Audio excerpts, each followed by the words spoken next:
Welcome to the Ask the Expert North Texas podcast. Thanks for staying with us on News Radio 1080 KRLD. I'm David Rankin. And I'm Kristin Diaz. And joining us today for Ask the Expert, Chandler Crouch with Chandler Crouch Realtors. And Chandler, a lot of people are really concerned about their property taxes. We've seen the taxes go up significantly for a lot of folks. North Texas's housing market has been red hot. And so those who are already homeowners, it's exciting to know that your property value has gone up, but it's not exciting when you realize how much in taxes you have to pay. What have you experienced so far with people who've gotten a bit of a sticker shock? Oh my gosh. Well, you're putting it mildly. It's a bit of sticker shock, and concerned is certainly some people are on that level, but I am talking to people nonstop all day that are devastated and are feeling hopeless and are just at a loss for answers. They have no idea how they're going to pay their bills. And they just think there's something with this system that's broken. I can't keep this up. How am I going to afford this house? And so that's the level I'm seeing it on. And it's really, it's tough to watch. It's tough to be a part of, but I'm happy to help. And I'll do everything I can, including give you guys as many answers as I can. This is that time of year where people are going to be protesting the property taxes. And this is always a time of year of stress for a lot of homeowners as they go up against the counties where they live. What's this process like to protest?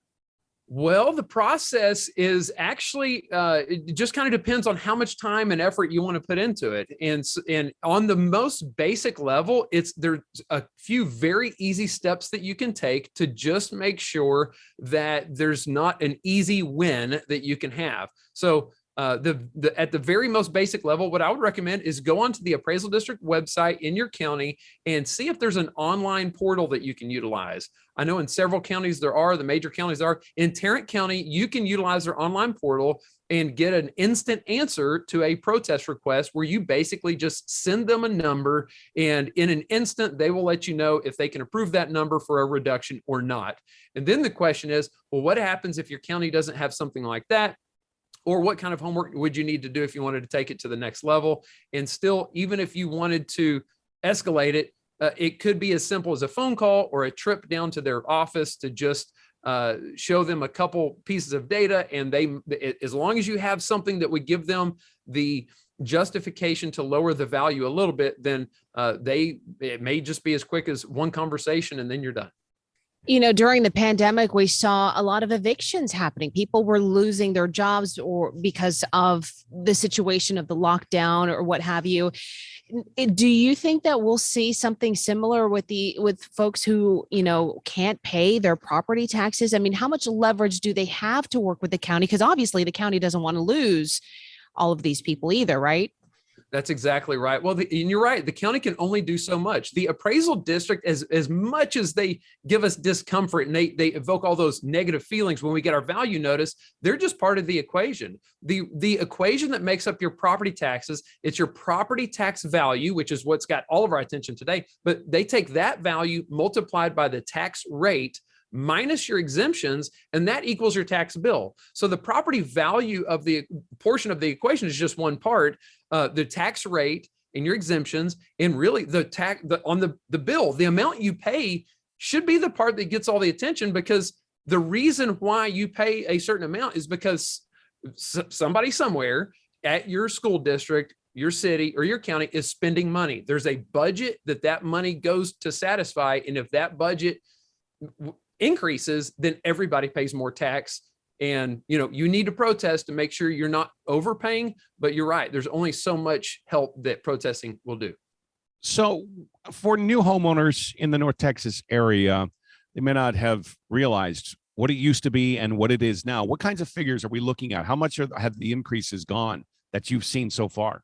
In Tarrant County, it's 20%. In Collin County, it's closer to 30%. I've heard that in parts of Austin, it's as high as 50%. And so if you just think ballpark 25%, I mean, this is a massive increase. And if you don't have your homestead exemption in place, then it's really, really bad news. It's like you were saying, everybody wants to see their property value go up, but it's almost like getting a pot of gold that's laced with poison or something. It's like, okay, I know this is good, but it's hurting me and I can't really utilize it for what it's good for until I sell my house. And so it's not really an advantage to you until you go to sell. So in the meantime, it's just going to cost you more money. Yeah. And that's the thing. I mean, okay, great. You can sell tomorrow way over asking price, right? We've heard it time and time again, but the inventory for housing is so low, even apartments. And for the North Texas area, do homeowners have much of a choice to leave or just stay and deal with it? There are some choices that you have, but none of the choices are particularly attractive if you weren't already planning on making some kind of lifestyle adjustment already, because it involves things that are just sacrifices. You may be able to move outside of city limits to decrease your property tax burden or to find lower property values, or, I mean, this is horrible to say, but you might need to get a roommate, or you might need to find an extra income. There are several options that you can utilize. I've got a bunch of them, but that I on my blog. But there are other ways to lower your housing expenses, and so I would say look at your homeowner's insurance. See if it makes sense for you to refinance, even though interest rates have gone up. You may be able to consolidate debt and lower your overall expenses, or even your utility bills. There are several things that you can focus on outside of property taxes to help lighten the load. Are we going to see more homeowners just say, I can't afford these property taxes, I do have to sell? What percentage of people are going to lose their homes because of this?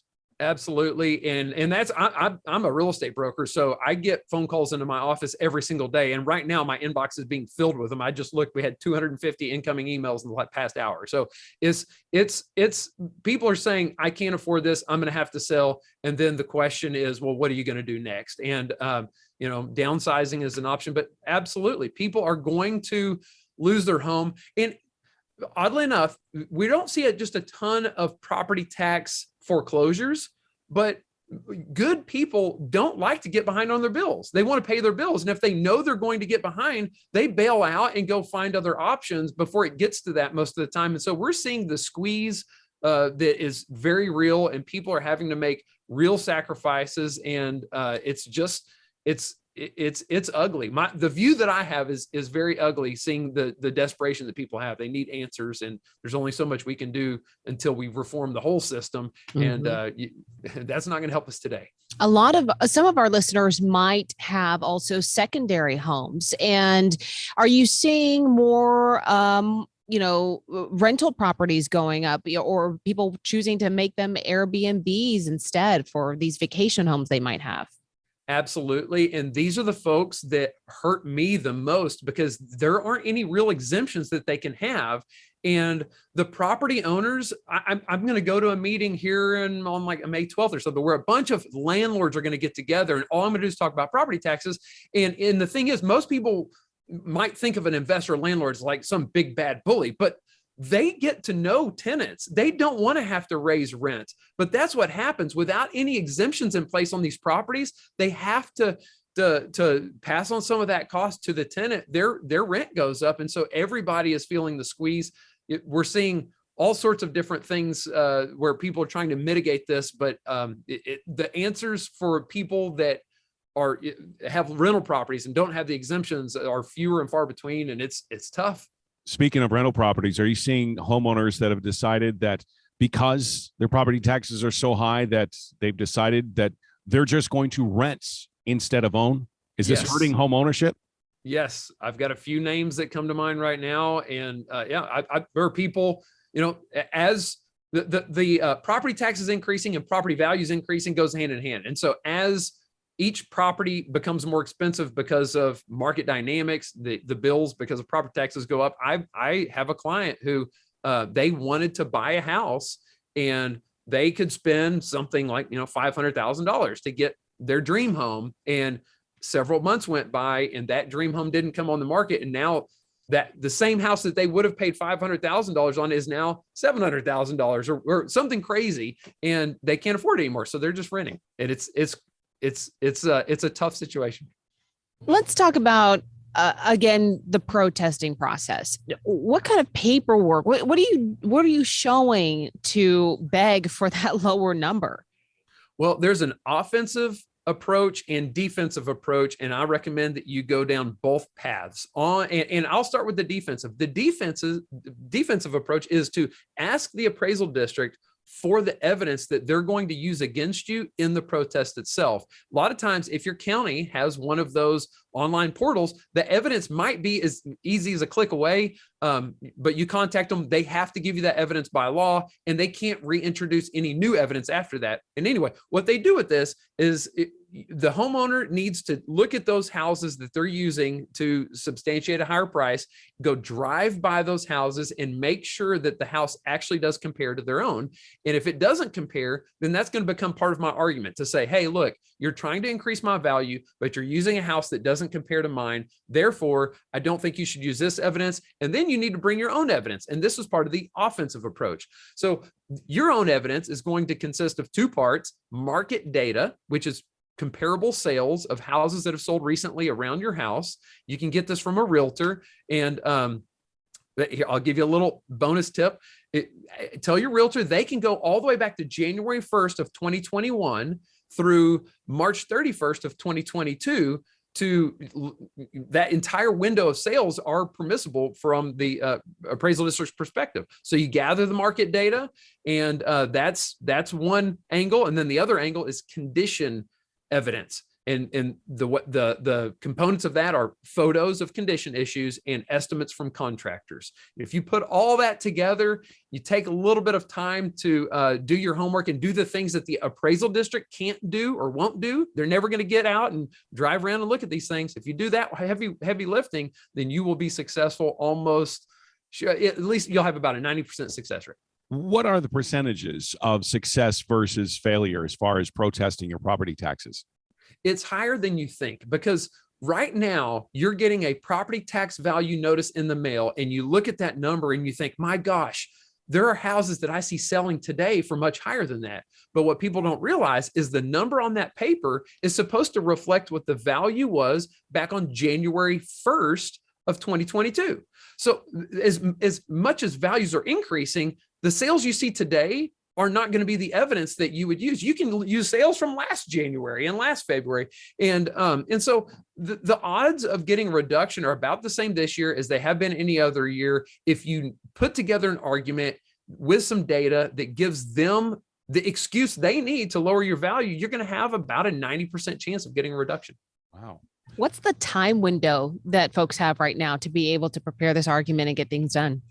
That is a great question, and I'm so glad you asked it, because there are two pieces of this whole process. Number one, you have to file your protest. This is a very simple thing where you just send them, most of the time, you just take the value notice you get in the mail, turn it over and fill it out and mail it in. And then that's considered filed. Okay.